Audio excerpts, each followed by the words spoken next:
Jai Shri Ram. Let us look at one very interesting controversy in the Bhagavad Gita. In the first chapter, the 10th verse, Duryodhana is saying, Aparyaptam tadasmakam balam bhishma virakshitam paryaptam tvidametesham balam bhima virakshitam. Now, Aparyaptam literally means immeasurable. Aparyaptam, unlimited, infinite, immeasurable. But Aparyaptam in another context can mean not complete, incomplete. Okay, అపర్యాప్తంగానే మిగిలిపోయినది ఈ పని, are ఇది అపర్యాప్తంగా ఉంది, that means not complete. So this word has two opposite meanings. Okay, it can mean the exact opposite depending on the context in which you are using this word. Now paryaptam means limited. Paryapt means adequate. So now scholars have interpreted differently, and that has led to considerable confusion. Now I am going to read out what different scholars have said. Of course, please remember, ultimately whatever they have said, they have understood it correctly. Because, for example, let us talk about Keshava Kashmiri.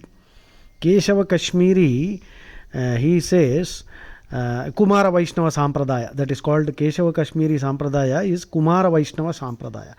He said, although unlimited, it seems inadequate. This is a very interesting situation. It explains Duryodhana's psychological state of mind.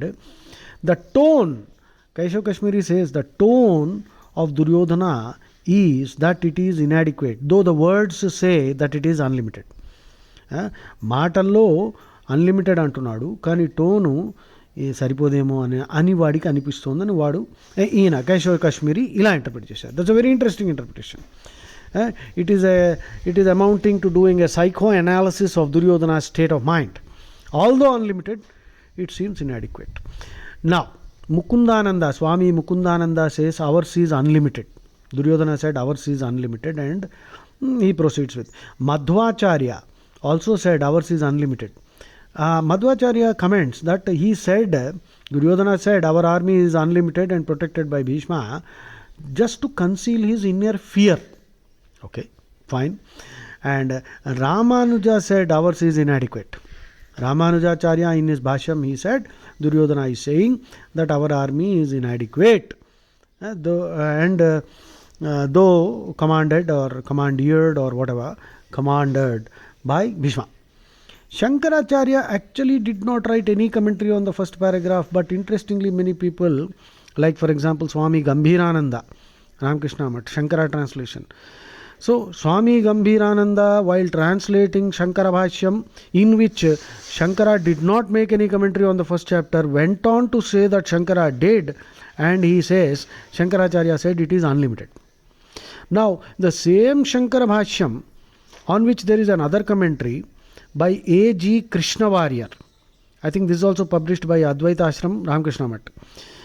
This A.G. Krishnavarya says it is inadequate.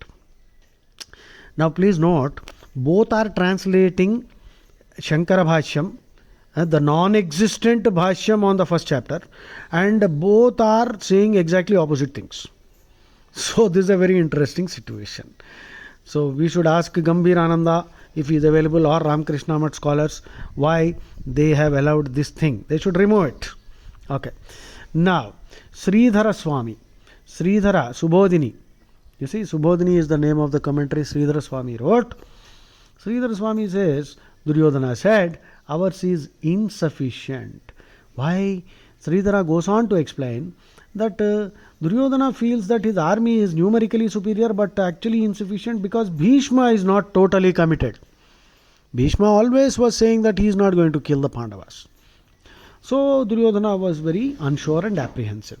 So although it is very mighty, numerically superior, it is insufficient because Bhishma is not totally committed. That is Sridhara Swami's commentary. Prabhupada, Bhagavad Gita as it is, ISKCON, founder of ISKCON, he translated it as ours is immeasurable, and that Duryodhana was actually confident of victory. Okay, even this can be accepted, there is nothing wrong, because Duryodhana, you see, ultimately we are trying to analyze Duryodhana's, or we are trying to deconstruct his state of mind. Yeah, deconstruction is an English word which means examine the underlying assumptions in order to come up with an alternative explanation. So, if Swami Prabhupada says that Duryodhana felt ours is immeasurable and Duryodhana was actually confident of victory, well, that is his nature. Duryodhana is like that only. And finally, even at the end also, he was cursing Krishna. Even when his thighs were broken, he was actually eaten alive by the wild animals in the forest. He was trying to defend himself with his mace. His legs were smashed, his thighs were smashed by Bhima in the final mace fight. And he died a dog's death. He was eaten alive by the animals in the forest. Even then, prior to that, he accused Krishna of spoiling all the fun and all that sort of he accused Krishna. Just as Gandhari cursed Krishna, Duryodhana also did the same thing. But Krishna explained, well, you have brought yourself to this level doing whatever you have done. So, Swami Prabhupada, I don't have any problem with anybody here. Though, of course, I already said Swami Gambhirananda and A.G. Krishna Warrior, great scholars, I think, should be a little more cautious when they are writing commentaries. Because ordinary people like me, I am not a Sanskrit scholar. I have to do such a lot of research to get to the bottom of even a single shloka. And just imagine, understanding the Bhagavad Gita is like crossing the ocean, right? On a rickety raft. You have a rickety raft and you are trying to cross the Indian Ocean or the Pacific Ocean. Oh my God. So, that's why Shankaracharya said, Tadidam Gita Shastram Samasta Vedartha Sarasangraha Bhutam Durvignayartham. It is difficult to understand. Even Adi Shankaracharya said that Bhagavad Gita is difficult to understand. So, what to think of puny mortals with puny intellect like me? I have to really suffer. Now, Ram Sukdas ji, Gita Press stalwart, Ram Sukdas ji, he says, ours is inadequate. Now, Jayadayal Goyandaka, he is another Gita Press stalwart. STALWART, stalwart means a person of great physical strength, or clout, CLOUT. Clout means political influence. Remember, I am an English professor. I have been teaching GRE students for the last 25 years and English for the last 35 years.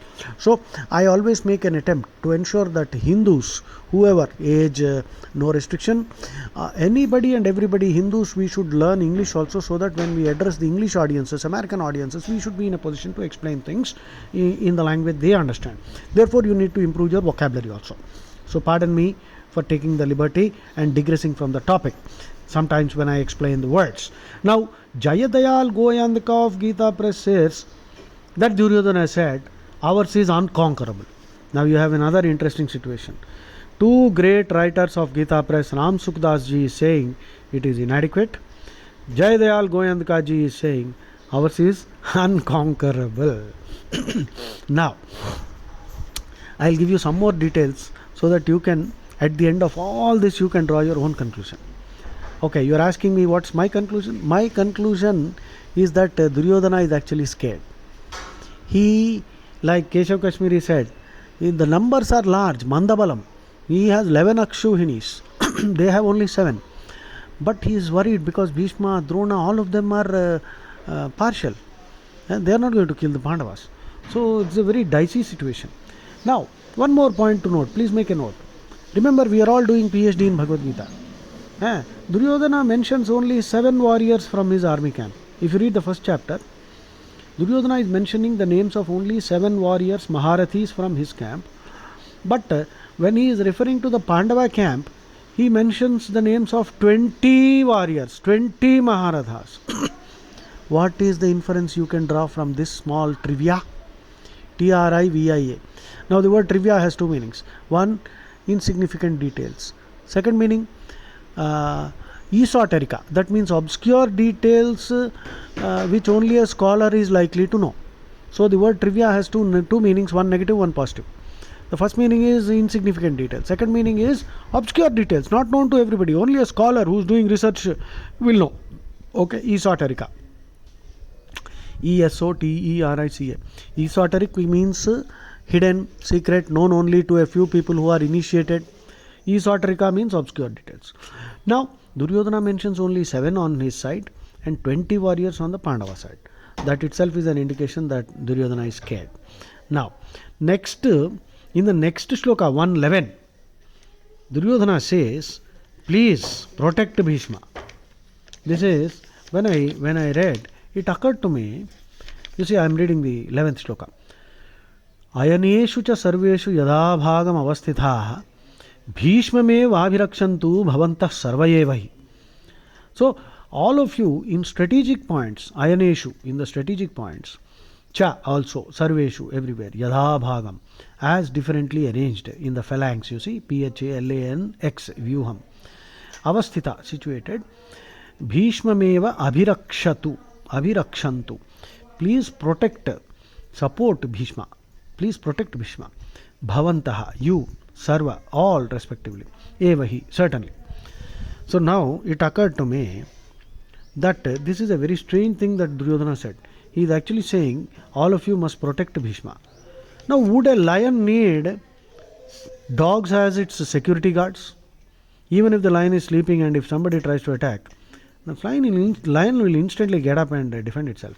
Why would a lion need dogs or jackals or foxes or wolves or any security guard for that matter? So, if Bhishma has to be protected, it means a lot. It means a lot. That means Bhishma is the guy who actually defeated Parashurama. So he is eminently capable of vanquishing the Pandavas, but he is partial. But maybe, we can somehow get him to do something, at least wipe out the Pandava army so that we will take care of the Pandavas. This could be what's going on in Duryodhana's mind. So when he suggested that they should protect Bhishma, that is an indication of his fear again. So my conclusion is that Duryodhana is pretending that everything is all right. It's a snafu situation actually, SNAFU. Situation normal, all effed up. This is a word that originated in the Second World War. Snafu, please remember, it's a nice phrase to use. SNAFU. Now, I don't want to use the expletive now because I'm doing a recording on Bhagavad Gita.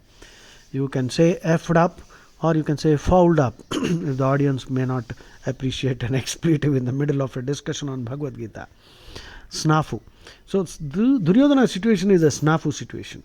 Everything looks fine on the surface, but underneath the surface it is all rotten. It's all finished. So I hope we managed to have a decent discussion on 110.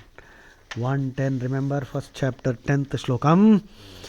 Aparyaptam tadasmakam balam bhishma virakshitam. Paryaptam tvidamyetesham balam bhima virakshitam. And 111 is ayaneshu cha sarveshu yada bhagam avastitha bhishma meva virakshantu bhavantas sarvayevahi. And then the next shloka is everyone starts blowing the conches. Tasya sanjanayan harsham kuru vruddha pitamaha simhanadam vinadyochai shankham dadmau pratapavan. To cheer up Duryodhana, Bhishma blew his conch. Now why would Bhishma want to cheer up Duryodhana? Because Duryodhana is depressed. And what kind of a feeling is a depressed person likely to have? That he is going to lose the war. So again one more, even 112 is supporting the interpretation that Duryodhana was actually scared and he was worried that he is going to lose this battle. He was not thinking it is unconquerable. He was deep down worried that it may be bigger in number, but it's going to be wiped out because Krishna is on the other side. I think that's the best way to understand it. Jai Shri Ram.